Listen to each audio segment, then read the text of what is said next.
What's up, guys? Noah here from the DigiBros, and today we're going to be taking a look at these prices. They are pre-sale prices, but these are kind of the prices that cards have been selling at after the pre-release that we had this past weekend. We do have the full release of set 2 of the One Piece card game, Paramount War, coming out this upcoming Friday as of the recording of this video, March the 10th. And so, like I said, we had the pre-release this past weekend. It's been a couple of days now afterwards, so a bunch of these prices, like I said, have kind of been like settling, so we can kind of get like a good understanding of where they are. So up first here, we're going to be taking a look at the chase card of the set. Is definitely going to be the manga rare Portgas D Ace here.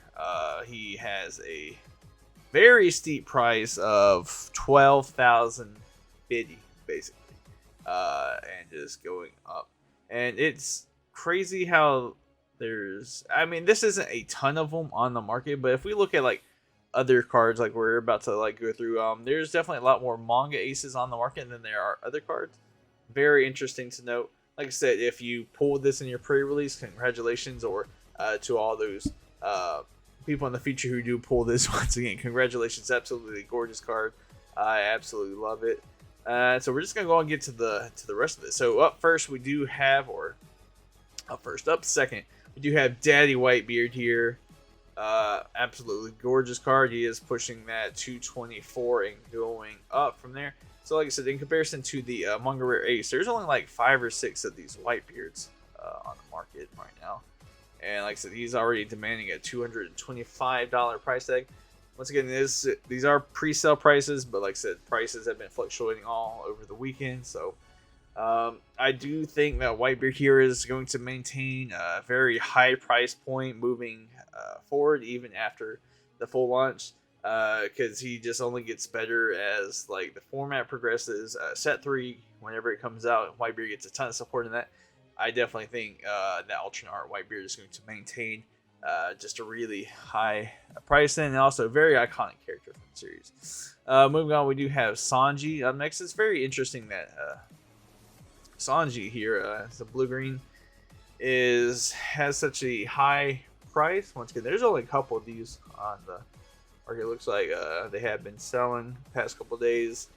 I don't know. I just don't foresee blue-green Sanji being that great of a deck. So it's interesting to see that his leader is, like I said, demanding that such a high price. Is it just because a fan favorite because he's one of the Straw Hats? Is that potentially another reason why he is so up there in price? In comparison, right here, we do have the Eva right here, all art leader, which I did pull in my pre-release packs.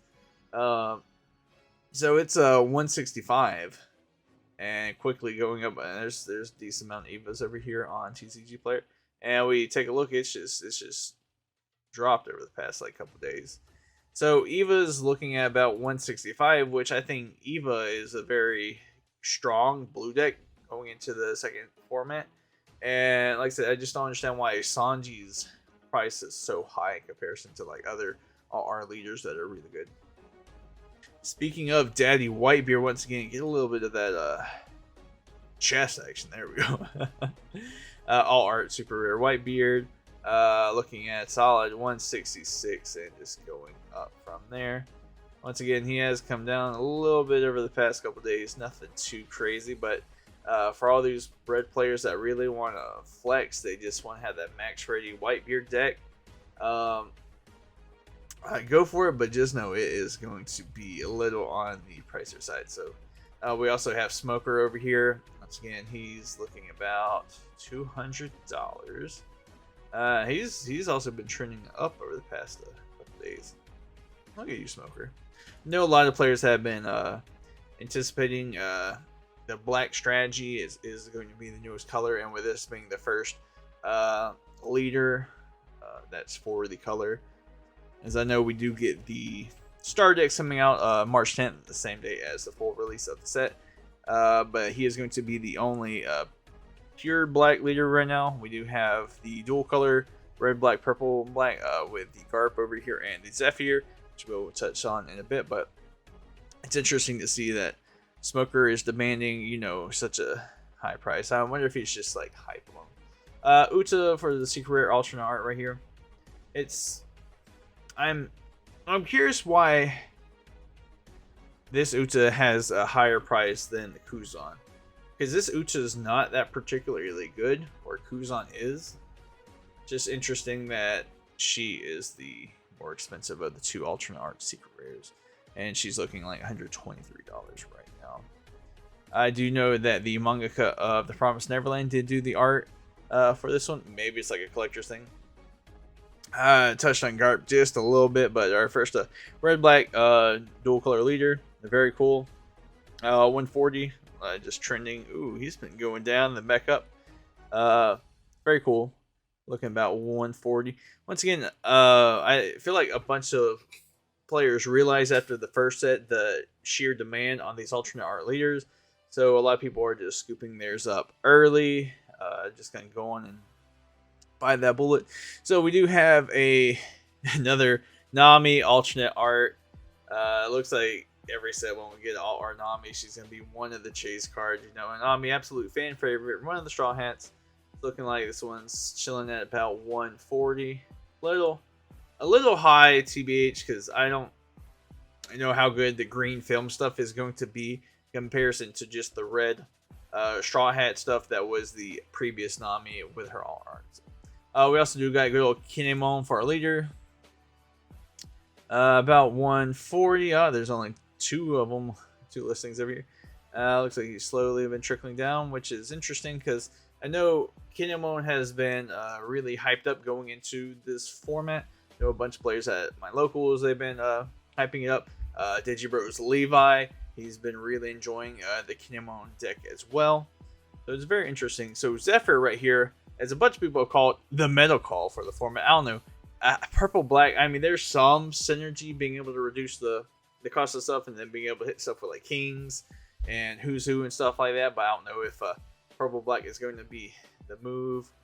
And yeah, he's just chilling about like he goes from 115 and quickly goes up to like 120, and then from there about 140. So Zephyr, if you're interested in playing the deck, I don't know, maybe you can scoop those for 115 in case they go up even higher. So Magellan right here, I believe he is the last of our leaders. Checks out. Yeah, definitely checks out. So for the all art one, we are looking at solid, hugging around $92. Quickly going up from there. He is probably the worst leader out of the set. Sorry, Magellan, it's true. So I'm not sure I'm sure over time he will come down. It just makes me think of the King leader alternate art that I'm actually gonna look into right now. Like I was saying, in comparison to King over here, King's chilling at a solid $30 for the all art leader, which honestly might be worth picking up for $30, just to have this Cold King. So I imagine that the Magellan over here will settle somewhere around this.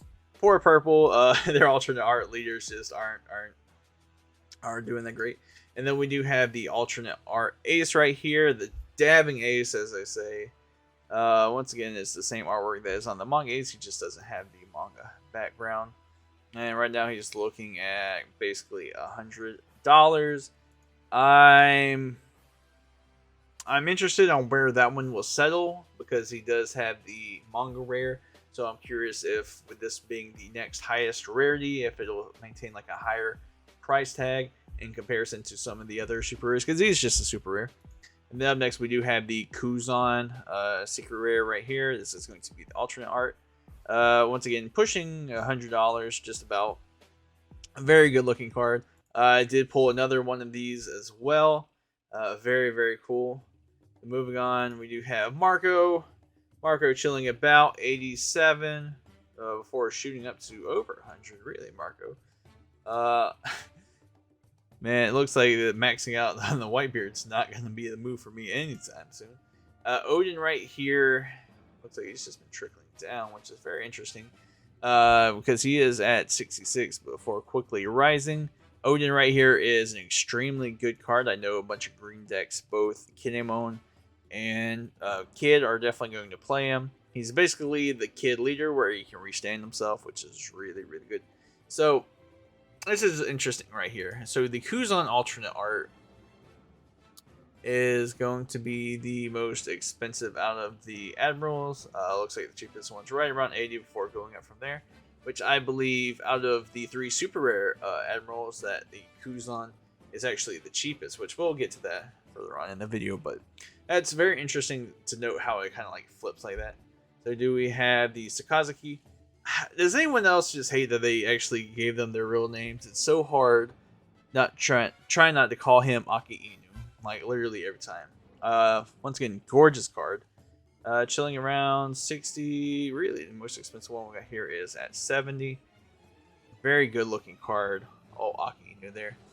And then we got Kizaru right here coming in on the Cannonball. And he is looking around similar price, 65, going up from there. Like I said, it's just interesting that the Kuzan all art is the most expensive. So, Buggy over here, all art. Very interesting. Let's see, he's chilling around $60. Depending on how well the EVA deck does perform, that might go up, might come back down. Once again, these are all pre-sale prices, so do expect prices. They're not fully set just yet. They are going to fluctuate. Same with the Scarp right here. I actually did pull one of these, and I got rid of mine the other day for 85, and look at them right now, chilling at 50. So like I said, prices, they these past couple days, they've just been fluctuating up and down like crazy. All art Luffy right here, chilling about 40s, best market price about 50. I don't know how much play this Luffy's gonna receive, but it is a Luffy. He is the main character of the show. I imagine collectors out there really want to, try to get their Luffy collection. I personally have been working on my own Luffy collection as well. And then Kuzan over here for the regular secret rare is chilling at about $45. I do see him coming down a decent amount, probably lining around like $30-ish range, looking like Shanks from the first set. And then we got a couple other alternate arts right here. Like we do have the little Sadie. Bondi, you cowards. Her name is Mistress Sadie. Make things right. So she's chilling, it looks like, around $40. And poor Magellan right here. Alternate art is looking at $25 for the alternate art Magellan. I'm sorry for whoever pulls them. Because it's crazy because Edward Newgate here, he's chilling at like 25, 26. And looks like he's been fluctuating over the past couple of days as well. Looks like he's going to be the Zoro of the set, the super rare, the Chase super rare that everybody wants to get. And it's crazy. I haven't seen a shortage of these. Like between the boxes that we've got, our pre-release packs, I believe we've got like 6 or 7 of these. It's absolutely crazy the amount of Whitebeard after Whitebeard that we've got. So Utsa right here for the regular secret rare is chilling under $20, which is a shame because I did pull one of these.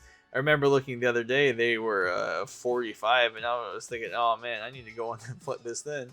And yet I still have her in my possession. So, Boa Hancock, box topper, card's not great, but Boa is a fan favorite. She's got that waifu tax. Good old $15, which honestly isn't too terrible for Boa Hancock, let's be honest. Ace looking like he's about $12. And I'm curious like where he's going to settle, if he's going to be like around a $10 super rare. Which, speaking of, where are the admirals? There they are. We'll get to that in a bit. Regular Odin, non-all art. Really? Holding around $25 for this Odin? Here's where he's going to end up settling as well. Like I said, it depends on how well Green's doing in the format. So it's looking like our... Actually, let's check out the Dawn first before we go to Luffy. Hanging around 10. That's where I imagine they're going to stick for a while for the Shanks Dawn. The Luffy right here. The 10s. Yeah. 10s on the Luffy. Which this Luffy is actually cracked. We went to our locals on Sunday and I was playing Whitebeard. And the opponent threw like 10 Dawn under this Luffy and just like Shrek. Like it was crazy. So Sakazuki over here. chilling around $11-12. He is the best one, so I believe like not every black deck is going to be playing like Kuzan. I believe they are playing Porcelino. I mean, they're playing all three of them, but I believe that Sikorsky is the better of three. The Rosinante, the Kuzan, the Corazon, box top right here at $12. Mass Deuce looking the same. This Nami at $6. It's interesting how she's a $6 super rare, but her alternate art's like $126. I got the Toki box topper, Squad box topper looking like 7, Eva's looking 5. Is this Yamato really a $4 or $5 rare? Holy. This Yamato is actually cracked, but I didn't know she was going to be a $5 rare. That's crazy. And Magellan is going to be the cheapest super rare out of the set, looking at a solid $4 for Magellan. Hopefully he gets better support in the future. Judgment of Hell is basically a $3 rare. Very interesting. Whitebeard Leaders. Really? He's like a $3 common. Very interesting. I really thought Makino right here. A couple of the other rares, Kobe, Nazuma. Nothing else that's really sticking out. So yeah, once again, these are all just like pre-sale prices. The set officially comes out on Friday, March the 10th. Prices will settle from there. I don't know. It's hard to say whether or not to go in and buy certain cards because looking back at the all art Zora leader, I remember he was like $100 like right when the set came out. We're like, oh, he's gonna go down from there, but then he just doubled in price. And where Whitebeard over here is already at $225 before the set drops out. Is he gonna do the same? Is he gonna double? Is he gonna come back down? Once again, Whitebeard's getting more support in the future, so it's really hard to say the future of a bunch of these prices. But let me know down in the comments below, how did your pre-release go? What decks are you looking forward to the most outside of the Paramount War? You already know Red Best Deck, baby. I already got my Whitebeard slowly working on the max shredding. I got a couple of the cards, but the way these prices looking, I don't think I'm gonna finish that anytime soon. Once again, I am Noah from the DigiBros, and this has been your market watch for today, and I'll catch you guys later.